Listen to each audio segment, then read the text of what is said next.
سلامونه، وخت مو پخیر. سر له همداننه په ټول المان کې د اورګاډو او نقلیه وسایطو چلوونکو کاري اعتصاب پیل کړ. دا اعتصاب به تر جمعې ورځې دوام وکړي. په دې سبب به مسافران ونشي کړی چې له یو ځایه بل ځای ته په ریګیونل بان او اسبان کې په عادي ډول تګ راتګ وکړي.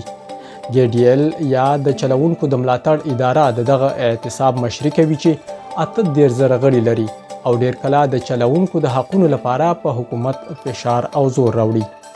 د جرمني د اورګاډو لیکي ملي شرکت یا دویچه بان دغه اعتصاب نامشروع او غیر مسلکي بللې.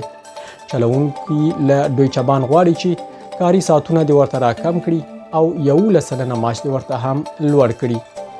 د اورګاډو د چلوونکو دغه غوښتنې د بحث پر میز پرتې دي او وروستۍ پریکړې لا نه ده شوې. د تیر کال وروسته یعنی دسمبر میاشت کې هم د GDL اتحادیې په ټول المان کې کاري اعتصاب کړی چې خلکي له کارونو او سفرونو ستانه کړل.